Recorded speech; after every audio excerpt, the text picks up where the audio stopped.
vamos a platicar hoy de un tema que fíjese que no es controversial, y creo que nuestra teología, es decir, nuestro entendimiento de la revelación que Dios nos dio en relación con este tema está muy claro para toda la iglesia cristiana. Sin embargo, hay diversas sectas que han estado confundiendo con el paso de los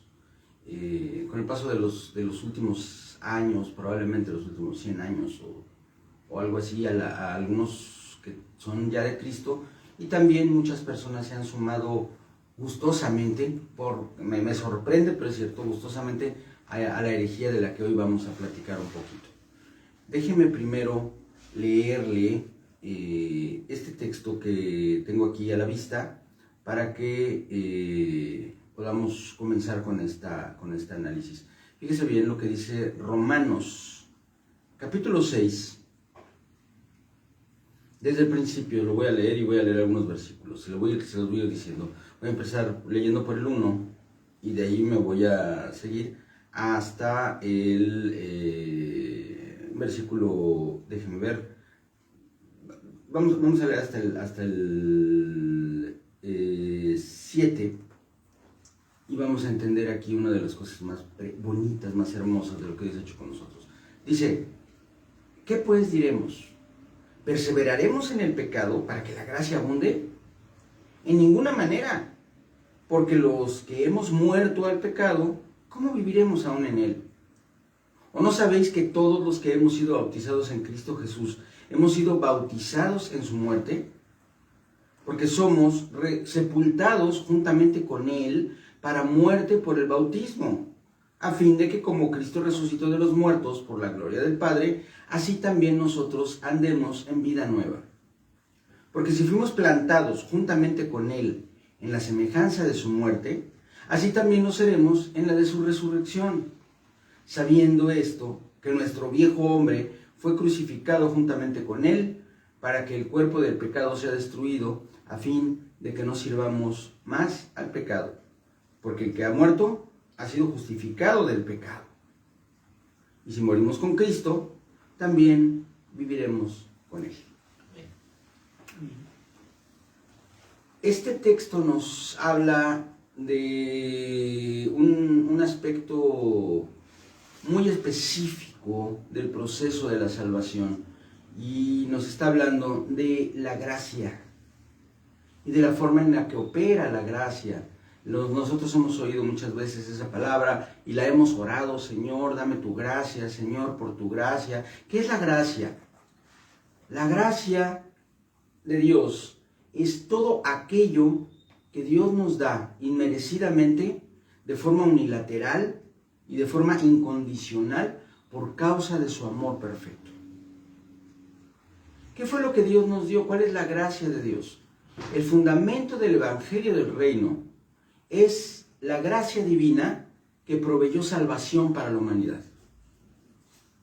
Todo lo demás se desprende de esta gracia, porque ya hemos hablado, y a lo largo del ciclo que hoy estamos llevando como Iglesia del Señor en Mérida y la Iglesia del Señor en todo el mundo, es que la vida es el fundamento de toda bendición de Dios. La vida, la existencia y la subsistencia es el fundamento de todo lo demás, porque nada que no vive y existe puede recibir la bendición divina, ¿verdad? Dios es Dios de vivos y no de muertos. Eso lo dice la palabra. Por lo tanto, primeramente tenemos que tener vida. Sin embargo, la Biblia nos habla de dos aspectos fundamentales. Primero nos habla del pecado. Y luego nos habla de la muerte. Y luego nos dice que la paga del pecado es la muerte. Entonces, la vida, que es el fundamento de toda bendición de Dios, está sujeta a la santidad. Y santidad me refiero, ya se lo he dicho muchas veces, no a estar metidos todo el tiempo en la iglesia y darse golpes de pecho, sino a que toda nuestra vida glorifique a Dios, a que lo que hagamos, lo que sea que hagamos, trabajo, a la escuela, lo que sea para la gloria de Dios y sea dentro del marco de la ley de Dios. Esto es algo fundamental, lo que le estoy diciendo ahorita. Es muy importante que usted lo entienda, porque la ley de Dios es eterna. La ley de Dios no se ha terminado, la ley de Dios no fue abolida ni fue cancelada por causa de la muerte de Cristo. Pero entonces, ¿qué es la gracia? Vamos a hablar primero qué es el pecado. El pecado, si va usted a la primera carta de Juan, capítulo 3, acompáñeme, en el verso 4, dice esto, así claramente, este es el eje central del concepto del pecado. Todo aquel que comete pecado infringe la ley, pues el pecado es infracción de la ley. Así de simple. El pecado es infracción de la ley.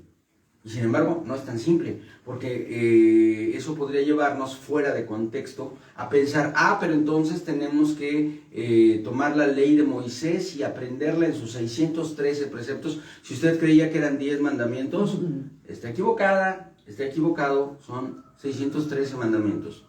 Los 10 mandamientos de la ley de Dios, son los mandamientos de la tabla, son el fundamento del que se desprende una ley que está expresada en toda la Torah. La palabra Torah, pues nosotros podríamos traducirla en una traducción inexacta como ley. La Torah es el precepto que rige la vida del hombre. Y ahora le hago la primera pregunta. No es capciosa, pero sí es para análisis. Los 613 preceptos, la ley de Dios, ¿deben ser cumplidos por todos los seres humanos? ¿Sí o no?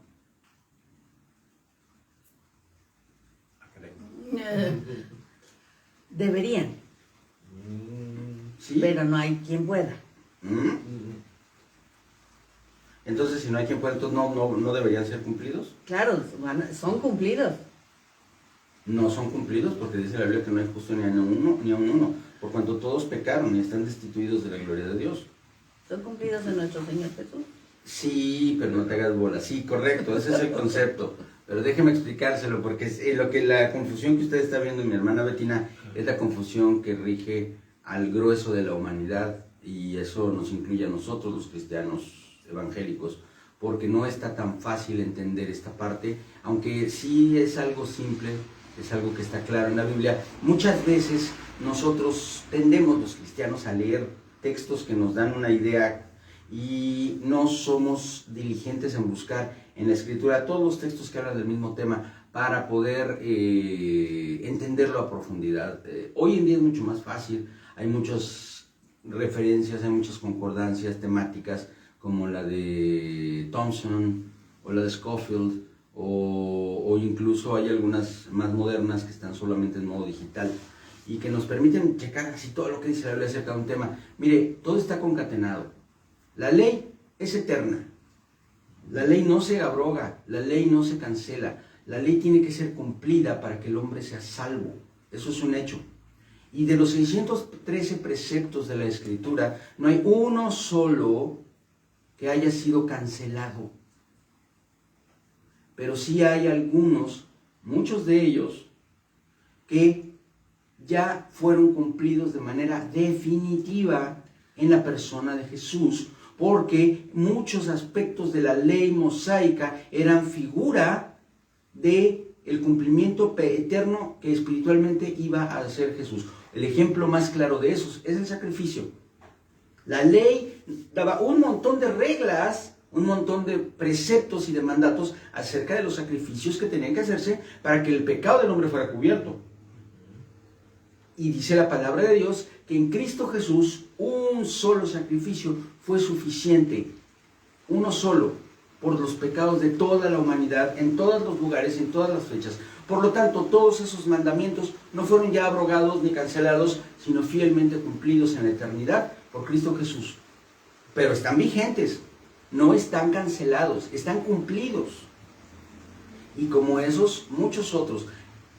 ¿Quién determinó para usted y para mí cuáles de esos mandamientos ya estaban cumplidos y cuáles tenían que seguirse cumpliendo? ¿Quién lo hizo? Nuestro Señor Jesús.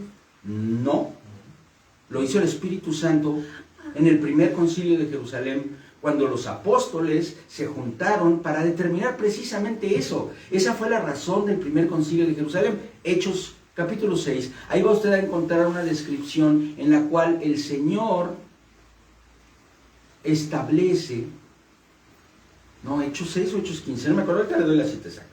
Déjeme revisarlo. Pero le digo porque ahorita recordé que ya Pablo estaba ahí, en Hechos 6 Pablo no estaba. No, es Hechos 15.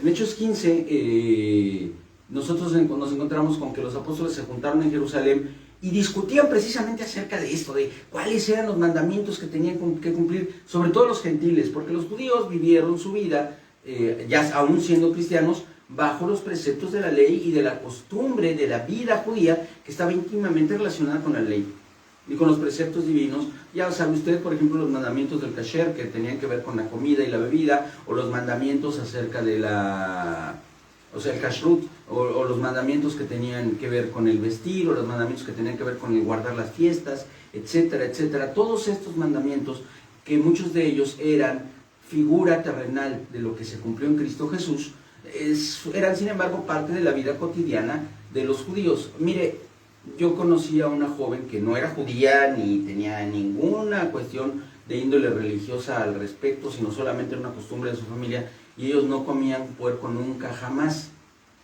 Creo que habían tenido un pariente que murió por cisticercosis y tomaron una decisión de familia de no consumir puerco nunca en la vida. Y nosotros, jóvenes, irresponsables y canijos, dijimos, ¿qué vamos a hacer con ella? Pues es que vamos a comer tamales, y pues los tamales son de manteca, y una de ellas dice, pues hay que decirle que los mandamos a ser vegetarianos, que sean, bueno, no vegetarianos, pero sí que están hechos con manteca vegetal. No le va a hacer daño, es una exagerada.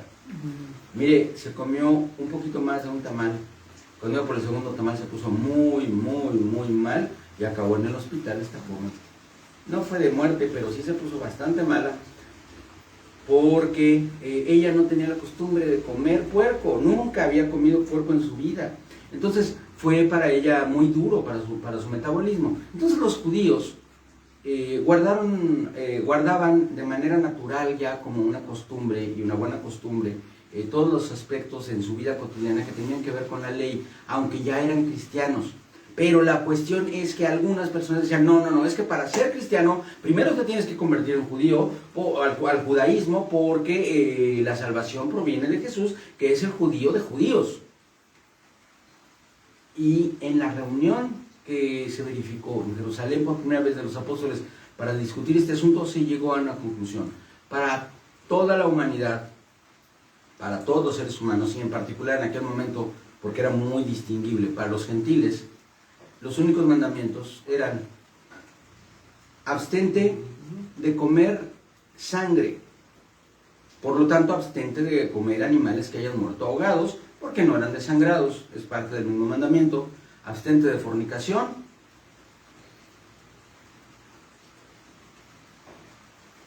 y con esto, manteniéndote en santidad, estabas ya cumpliendo los aspectos legales. Por ahí en otro pasaje, Jesús, el Señor Jesucristo establece que diezmar la menta, el eneldo y el comino y no tener misericordia a tu hermano que tiene necesidad es algo que no es válido delante de Dios, pero sí dice claramente, debisteis haber hecho lo primero sin dejar lo otro, es decir, sin dejar de diezmar. Por lo tanto, nosotros entendemos que el diezmo, que eso es otro tema, si quiere lo tocamos, que no es de la ley mosaica, sino que es anterior a la ley y está fuera de la ley, es algo que también quedó establecido como ley. Pero incluso esos mandatos de los que yo le estoy hablando no tienen que ver con nuestra salvación, tienen que ver con nuestra salud espiritual, pero ya no estamos sujetos a la maldición de la ley. La ley era una maldición porque nadie podía cumplirla, porque si fallabas en uno solo de los preceptos de la ley, te hacías culpable de toda la ley. La ley era un bloque unificado. Entonces, un solo incumplimiento la invalidaba toda sobre tu vida y estabas condenado a la muerte eterna. En Cristo Jesús, la ley es cumplida de principio a fin, y entonces entramos al tema que nos ocupa, que es a la gracia. ¿Qué es la gracia? Ya le dije, es un regalo inmerecido que recibimos de parte de Dios. Y el regalo que recibimos de parte de Dios es nuestra salvación. Nuestra salvación es un regalo incondicional, un regalo cuyo precio, su enorme precio, porque el que dice que la salvación es gratuita no le ha amanecido, No, no es gratuita, fue pagada a un precio enorme, pero fue pagada por Cristo Jesús. Amén. Él fue quien pagó la salvación de nosotros, con su muerte, con su sangre derramada en la cruz del Calvario. Esa fue la razón por la cual usted y yo hoy tenemos entrada al lugar santísimo. Por eso al principio, en nuestra primera oración, pudimos entrar hasta la recámara de nuestro Padre a decirle: te amo, papá.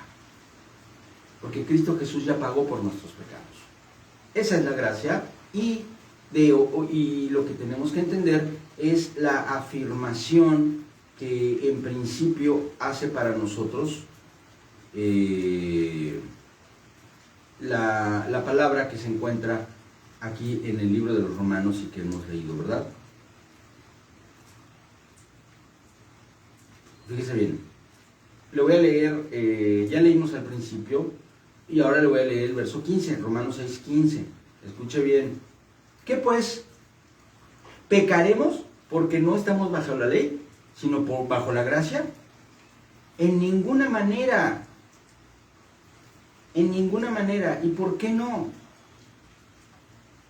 No es porque sigamos sujetos a la ley.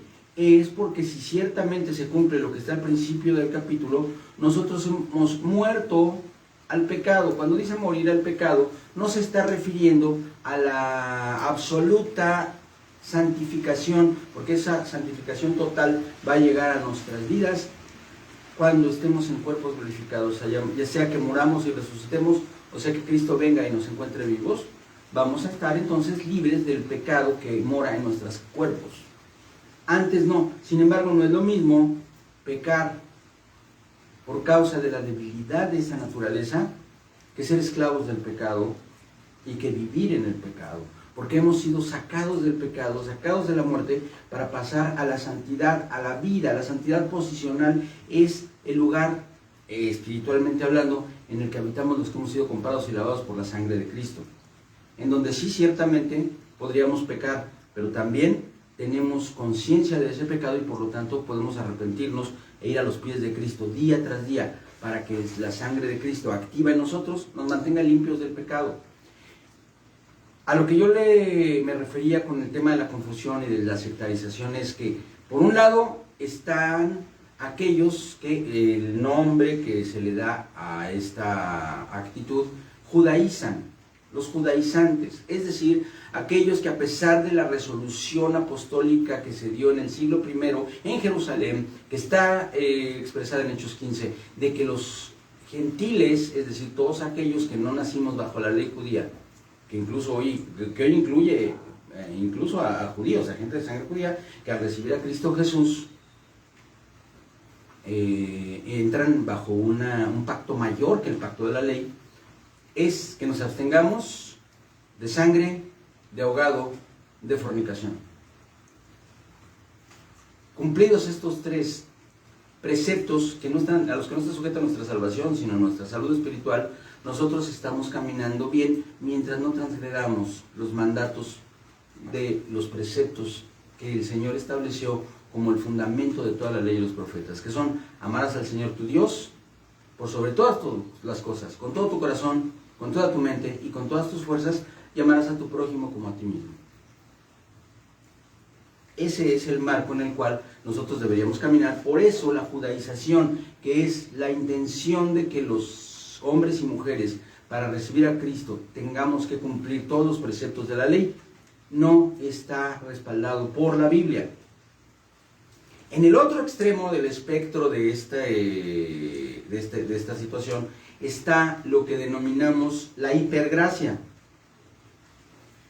La hipergracia es la herejía que dice que una vez que hemos llegado a la gracia de Dios y que nuestros pecados han sido perdonados y que tenemos un abogado que constantemente intercede por nosotros, entonces no importa yo cuánto peque y no importa yo en los pecados que caiga, Dios siempre va a tener sangre para limpiarme de ese pecado y voy a ser perdonado, no importa cuántas veces caiga en el pecado. Eso es hipergracia y eso también es una herejía. No es verdad, porque dice la palabra de Dios, y se lo voy a buscar aunque me tarde un minuto más, pero es que yo quiero que usted sepa que no estoy inventándomelo.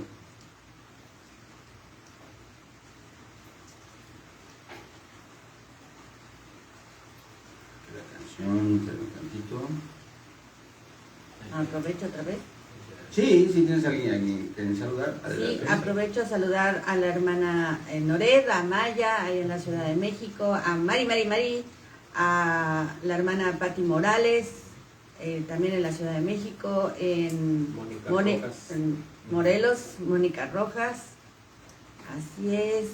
Saludamos también a la hermana Gisela, a la hermana Melba, a la hermana Norma, a la familia Delgado en general, que nos siguen, a la hermana Julie, Bueno. a Sandy. Gracias a Dios. Bueno, aquí está el texto y estamos hablando de la carta a los hebreos, una carta que presumimos, aunque no tiene firma, que fue escrita por Pablo, otros dicen que fue por Bernabé, no estamos muy seguros. Pudo haber sido por algún otro discípulo de Pablo, porque tiene un estilo medio paulino, pero la aceptación general es que muy probablemente fue escrita por el apóstol Pablo. Y en Hebreos 10, 26 y 27 dice esto: escuche por favor, escuche atentamente. Porque si pecaremos voluntariamente después de haber recibido el conocimiento de la verdad, ya no queda más sacrificio por los pecados, sino una horrenda expectación de juicio y hervor de fuego que ha de devorar a los adversarios. Así de simple y claro. Me gusta el título, esto no es de la Biblia, que le quede claro, pero sin embargo, si usted tiene un texto Reina Valera, va a encontrarse con un subtítulo de Casimiro Reina, que dice: advertencia al que peca deliberadamente. El pecado deliberado es aquel que es cometido por alguien a sabiendas de que peca, con conciencia de que está él actuando en contra de la voluntad de Dios y asumiendo que, pues ni modo, yo así soy y hay Dios que me perdone. Eso es pecar deliberadamente. Pecar diciendo: dijiste que no, Dios, pues ¿qué crees? Que sí lo voy a hacer. Y tú dijiste que no ibas a perdonar. Ante esa actitud ya no hay sangre de sacrificio. Luego, la doctrina de la hipergracia, alguien por aquí nos mandó Hermana Jessica Torres. Sí, un texto que lo expresa con claridad, ¿no? La hipergracia, incluso algunos han llegado hasta el punto de decir que en algún extremo de la eternidad va a haber perdón hasta para el mismo Satanás. Entonces, tenemos que tener mucho cuidado con esto. Dios no condena a nadie, pero nosotros nos condenamos con nuestro pecado y Dios es justo. Amén. Y la condenación que surge de nuestro pecado es algo que Dios no va a quitar a menos que nosotros nos atengamos a la sangre del Cordero, nos arrepintamos de nuestros pecados y recibamos a Cristo como nuestro Salvador, y después de eso se manifiesta en nuestra vida una auténtica conversión. Yo creo firmemente que una persona que ya recibió a Jesucristo nunca más va a poder volver a vivir en el pecado. No puede. Si una persona dice que recibió a Cristo pero sigue practicando el pecado, entonces no hubo una conversión auténtica.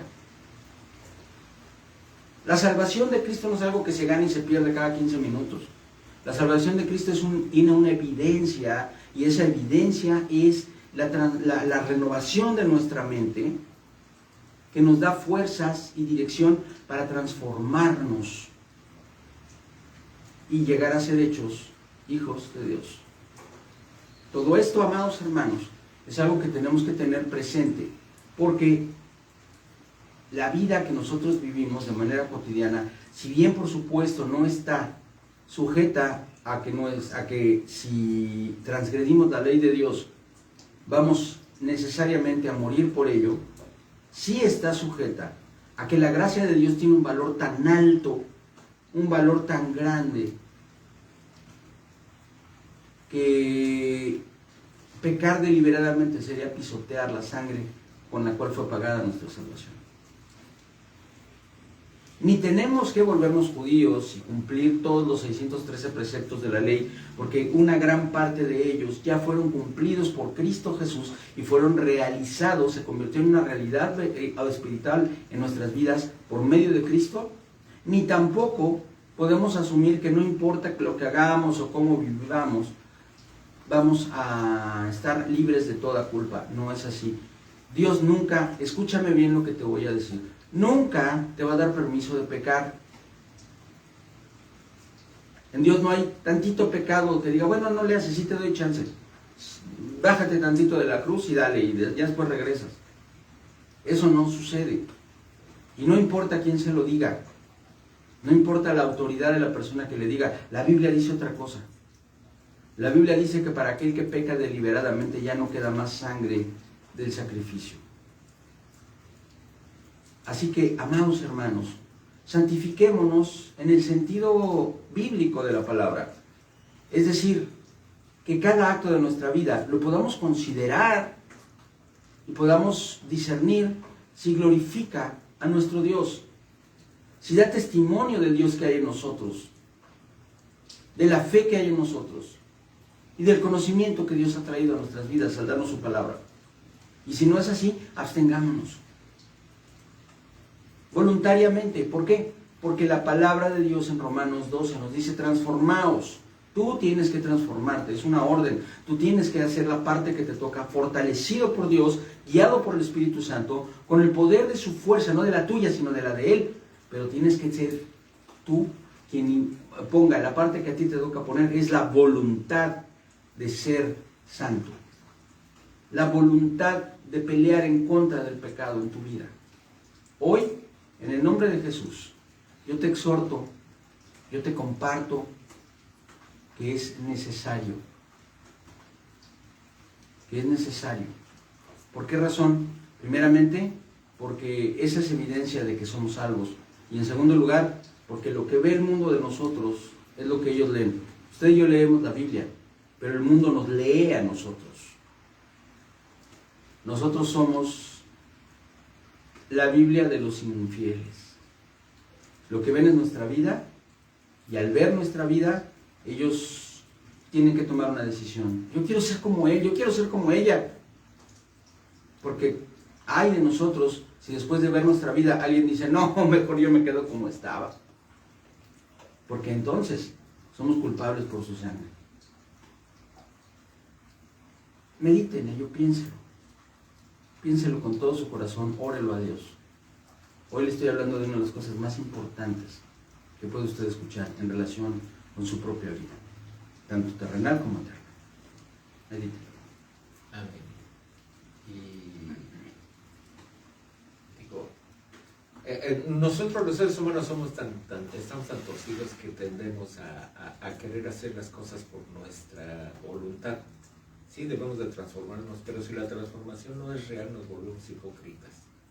Sí. Y entonces tratamos de demostrar una vida santa cuando en realidad estamos llenos de pecado. Pero cuando de veras nos entregamos al Señor y le damos a Él toda la gloria y toda la honra, es evidente. Amén. No porque nosotros estemos pensando portarnos bien y delante de la gente hacer las cosas como debe de ser, sino que es evidente. Y si usted ve a alguien en un mal momento y se da cuenta de que esa transformación no se ha dado, es porque todavía no se rinde completamente al Señor. Así es. Y por supuesto también debemos entender que esa transformación es gradual, no es absoluta e inmediata. Vamos caminando y tenemos un abogado que es Jesucristo el justo para con el Padre cuando nosotros pecamos. Pero acuérdese usted de David. David pecó un montón de veces y de muchas maneras, pero no 2 veces de la misma. Una vez que él ha revelado su pecado, esa parte de su vida ya estaba santificada.